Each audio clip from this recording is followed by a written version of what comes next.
Remember the first time you heard that Ironhead growl? Now that voice has been silenced. The Sportster is gone, but what happened behind closed doors is worse than you think. Stick with me. This story deserves to be remembered all the way through.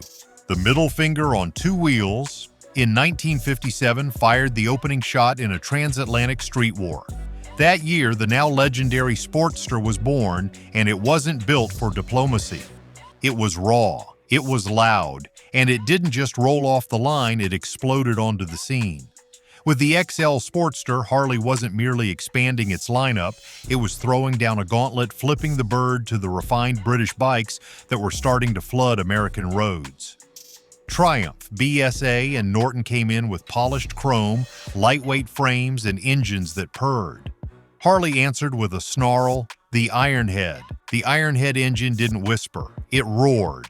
It shook, rattled, and slammed its power into the pavement with brute force. It wasn't just engineering, it was personality. The bike growled like it had gravel in its throat and zero apologies in its tank. It didn't ask for attention, it demanded it. With its low-slung stance and punchy power, the Sportster carved out its own category. Leaner than Harley's cruisers, meaner than anything from overseas. It wasn't just a machine, it was a challenge. Harley wasn't playing nice. They were saying, "Oh, you like fast? Hold my beer." And the world heard it, loud and clear. But while the Sportster's rebellious spirit was born in factories and showrooms, its legacy would soon be forged in garages, racetracks, and outlaw enclaves across the country. Before we go any deeper, do one thing for the legacy this machine left behind. Hit that like button and drop a comment if you've ever ridden a Sportster, wanted one, or just believe motorcycles should have a soul. It tells the algorithm this story matters, and it helps keep real history from being buried by branding. Biker's canvas, choppers, flat tracks, and freedom. By the 1960s and 70s, the Harley-Davidson Sportster had become more than a motorcycle. It was a symbol of rebellion. Whether you were racing on dirt, cruising the boulevard, or defying the status quo, odds were you were doing it on a Sportster. The flat track was its proving ground. With the XR 750 debuting in 1970, Harley transformed the Sportster into a performance beast. It tore through dirt ovals and rewrote the rulebook. Evel Knievel made it famous, launching the XR 750 into the air and into American legend. Off the track, the Sportster became the ultimate custom platform. Riders chopped, stretched, and slammed it in garages across the country. Its affordability and simplicity made it the go-to for builders with vision and attitude. From the chopper craze to outlaw clubs, the Sportster wasn't just a bike. It was a canvas, a movement, and a middle finger on two wheels. And through it all, the bike retained its raw essence. Leaky oil pans and all, it stayed true to its rebellious soul. The Sportster wasn't a product, it was a lifestyle. And yet, under the surface, Harley was facing a storm of its own making. We picked our favorite gear so you don't have to. Grab the essentials in the description. The Evo Revolution, when Harley got it right. By the early 1980s, Harley-Davidson was on the ropes. Years of AMF-era neglect, mechanical breakdowns, and rising competition had left riders disillusioned. The Sportster, once a symbol of American grit, had become a maintenance nightmare. Leaks, glitches, and roadside repairs were all part of the ride, and people were getting tired. Then came the Evolution engine. Released in 1986, the Evo didn't just save the Sportster, it saved Harley's credibility. This wasn't a redesign for the show, it was a shift in philosophy. Reliability finally mattered. The Evo ran cooler, cleaner, and stronger, without sacrificing the sound or soul that riders love. Freed from AMF's shadow, Harley began reclaiming its identity. The Evo Sportster was no longer a gamble, it was a dependable daily rider. First-timers trusted it, veterans respected it. It became the bridge between eras. The lesson was clear. Harley could modernize without losing its heart. But staying true to that lesson would be another story. And yet, even as the Evo redefined expectations, another challenge loomed. Not from the engine, but from the road itself. Built to last. The entry-level king.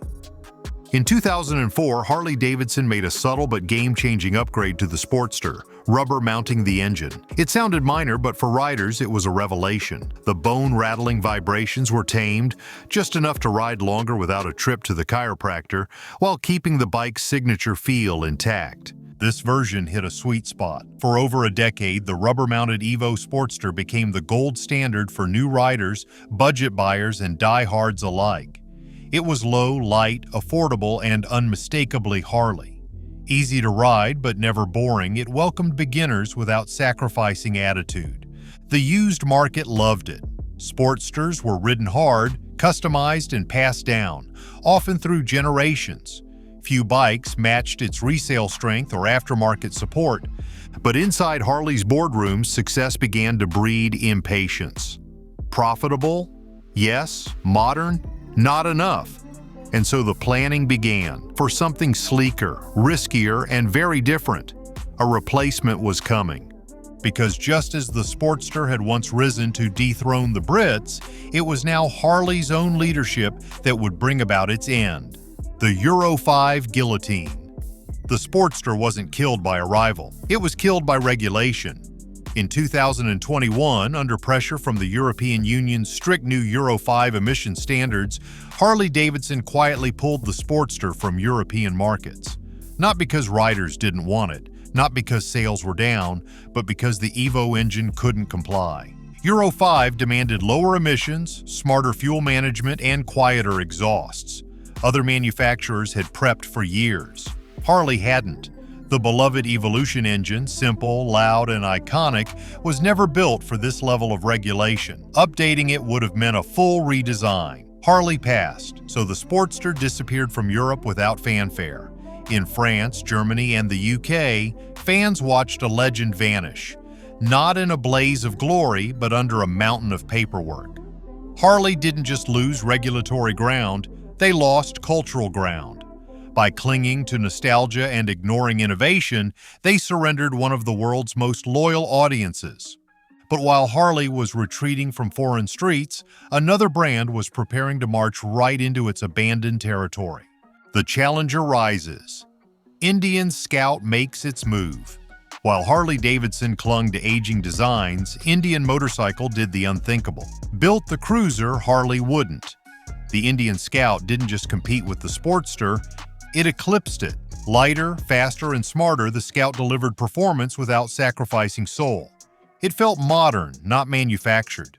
The Scout's liquid-cooled engine, agile frame, and refined suspension gave it an edge Harley hadn't matched in years.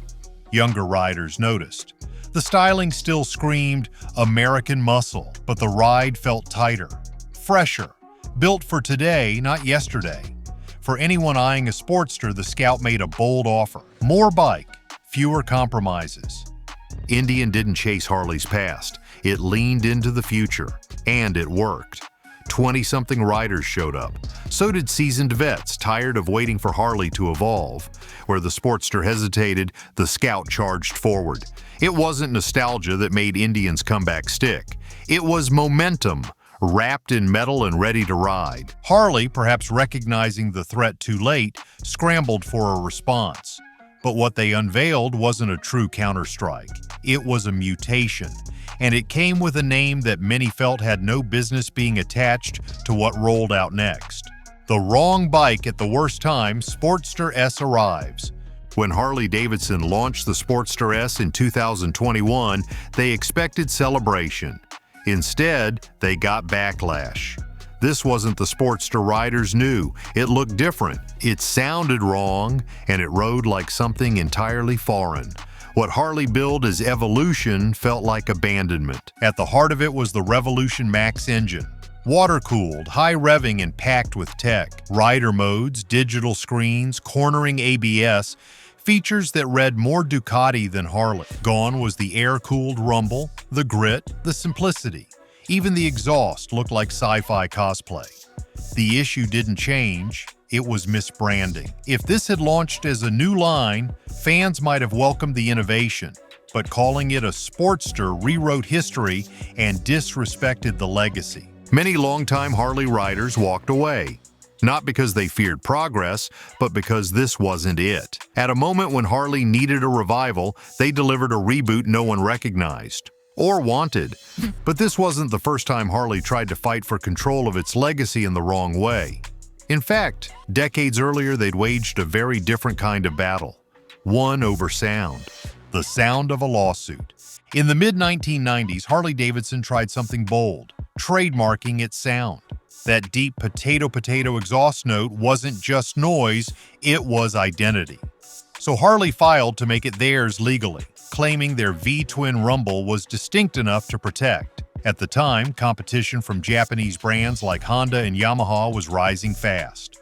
Models like the Honda Shadow Ace used a single-pin crankshaft that mimicked Harley's signature rhythm. Harley saw it as brand theft, but instead of innovating, they lawyered up. The lawsuit didn't go Harley's way. Honda, Yamaha, Suzuki, and Kawasaki banded together, arguing that engine sound was functional, not a trademarkable trait. The courts agreed. After 6 years, Harley abandoned the case in 2000. It was more than a legal loss. It was a warning. Faced with competition, Harley defended tradition instead of evolving. That instinct to preserve image over product would resurface, and not in their favor. Because just as they had once tried to trademark a sound, Harley was now trying to redefine a soul. And this time, it would cost them far more than a court case. Heritage thrown away. For more than 6 decades, the Harley-Davidson Sportster wasn't just a motorcycle, it was a symbol. It was a rite of passage, a cultural icon, and a steel-frame bridge connecting multiple generations of riders. But somewhere along the way, Harley forgot what it meant. They didn't just abandon the Sportster, they betrayed it. Not with one sudden act, but with a slow, deliberate departure from everything the name stood for. Harley's leadership, in a bid to modernize the brand and appeal to new markets, lost sight of the emotional weight the Sportster carried. They didn't just ignore its heritage, they bulldozed it. The company became obsessed with buzzwords like connectivity, innovation, and modular design, while the very riders who had built Harley's legacy were left out of the conversation. What they wanted, mechanical simplicity, visceral feedback, and aesthetic honesty, was replaced by hollow performance specs and bloated marketing jargon. The decision to discontinue the Evo-powered Sportster wasn't just a technical move, it was a cultural rupture. Rather than updating the platform in a way that respected its DNA, Harley buried it and slapped the Sportster name on a product that felt engineered in a lab, not forged in a garage. The emotional connection that riders had built over 65 years was severed in a boardroom meeting. And this wasn't just a missed opportunity, it was a strategic misfire of the highest order. In its desperation to chase younger audiences and Silicon Valley tech trends, Harley alienated the exact people who carried its brand on their backs for decades. Loyalty, once earned through grit and grease, was discarded like a discontinued part number. And at the heart of that betrayal sat a machine that said it was a Sportster, but felt like anything but. The identity crisis engine. Harley-Davidson could have named it anything else, but they didn't. They called it the Sportster S, and in doing so, they drew a direct line between one of the most beloved motorcycles in American history and a machine that didn't sound, ride, or even feel remotely similar. The most jarring betrayal? The engine. The Revolution Max, Harley's new water-cooled dual overhead cam power plant, is objectively powerful. It revs high, produces impressive horsepower, and comes packed with technology. But for longtime Harley riders, none of that matters. It doesn't feel like a Harley, it doesn't breathe like one, and it doesn't sound like one. The distinct rumble, the loping idle, the throaty growl, gone. Replaced with a whine that feels more Silicon Valley than Sturgis. This wasn't just an engineering shift, it was a philosophical one. Harley traded emotion for metrics, feel for function. The engine may perform better on paper, but on the road it left many riders cold. The connection between throttle and soul, the thing that made Harleys irresistible despite their flaws, was missing.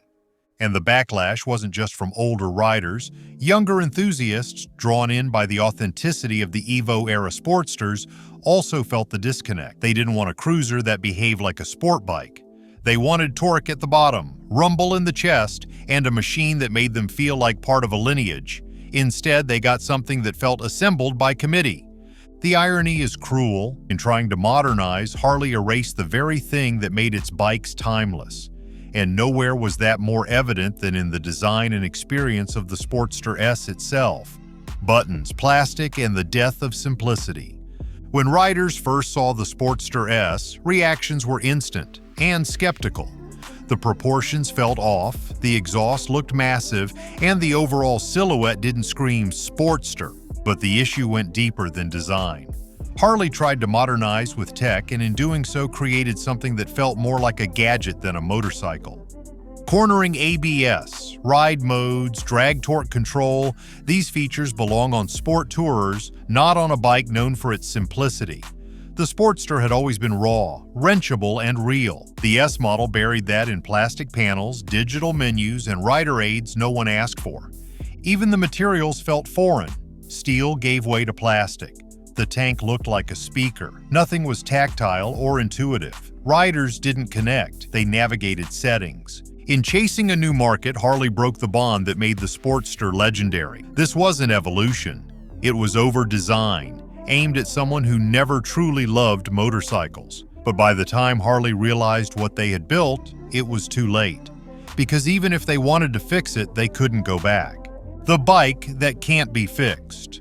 There are some mistakes you can recover from, and then there are the kinds that change your DNA. Harley-Davidson's decision to reimagine the Sportster into something unrecognizable was not just a poor design choice, it was a brand-altering rupture. The damage wasn't just done to the model, it spread across Harley's identity like a crack in the frame. And now there's no easy way to bring the Sportster back. Even if Harley were to return to an air-cooled platform, simplify the tech, and offer a throwback model tomorrow, the trust has already been broken. Riders have seen what Harley is willing to do to its own legacy in the name of progress. The aura of authenticity, so carefully built over decades, was sacrificed in one product cycle. And the loyalists who once gave Harley the benefit of the doubt now look elsewhere. The brand dilution is real. The Sportster was never just a motorcycle, it was a tribe. It had its quirks, its flaws, and its diehards. It was passed down, rebuilt, chopped, and ridden into the dirt. It wasn't perfect. It was personal. That kind of loyalty can't be manufactured. It can't be recaptured through a glossy marketing campaign or a retro badge. And this isn't just about design or engineering, it's about perception. To many riders, Harley showed it no longer understood its own mythology, that the company would rather chase spec wars and global trend lines than honor the emotional truths that once set it apart. In trying to be everything to everyone, Harley became nothing to the people who mattered most. The Sportster didn't die because it couldn't evolve. It died because the company tasked with evolving it no longer knew what it was. And while the badge may still exist on a spec sheet, the spirit that made it legendary is gone. And what followed that loss wasn't just emotional. It was structural. Because when Harley killed the bike that defined blue-collar rebellion, they didn't just lose riders, they lost the very people who built the brand into what it was. The blue-collar orphaning. The Sportster was never just a motorcycle, it was the working man's dream on two wheels. It was the machine you could afford after your first union paycheck, the bike your older brother rebuilt in the garage, the chrome icon that told you it was okay to ride hard and live free, even if you couldn't afford a road glide or a full-dress bagger. For generations, the Sportster was Harley-Davidson's invitation to the middle class, its bridge to the everyday rider. And now that bridge is gone. When Harley pulled the plug on the Evo-powered Sportster, they didn't just retire a model, they ripped out the emotional foundation that anchored tens of thousands of working-class riders to the brand. What replaced it wasn't cheaper, better, or more accessible. The Sportster S arrived with a price tag that felt out of reach, a feature set that felt alien, and a riding experience that felt like it was made for someone else entirely. Blue-collar riders who had always seen Harley as their brand were suddenly left with no real entry point. The Sportster had long been that accessible dream. Not cheap, but achievable. It offered identity, grit, and style at a price that felt possible. Its loss wasn't just a product change, it was a cultural excommunication. What remains now is confusion. Riders loyal to the Sportster name feel orphaned, abandoned by a company they believed would always stand with them. The new lineup may target new markets, but it comes at the cost of alienating the very people who built the Harley mythos from the ground up. And while riders mourned the loss, another group was bracing for the consequences. Those who built the Sportster not in garages, but on factory floors. The manufacturing wake-up call. Behind every Sportster was not just a designer or an executive, but a line worker, an assembler, a machinist, a welder. The death of the Sportster reverberated through Harley's manufacturing plants like a silent alarm, one that spoke not in headlines but in shift cuts, halted tooling, and warehouse quiet. It marked more than the end of a bike. It signaled the continued unraveling of Harley's domestic production roots. For decades, Harley-Davidson was a rare symbol of American industrial resilience. The Sportster in particular was an engine of steady labor, produced at Harley's York, Pennsylvania facility and supported by parts suppliers across the Midwest. But in recent years, Harley has increasingly offloaded production abroad, building new bikes in Thailand and Brazil, and signaling a willingness to pivot away from US-based manufacturing when costs dictate. With the Sportster gone, the company loses one of its most consistent domestically produced platforms. While Harley hasn't formally announced the closure of any plants tied specifically to Sportster production, the implications are clear. Fewer parts to produce, fewer bikes to assemble, fewer shifts to staff. And for union workers, that means fewer jobs and less leverage. Unions have already begun voicing concerns. The loss of the Evo engine platform represents not just the disappearance of a product line, but the disappearance of a skill set.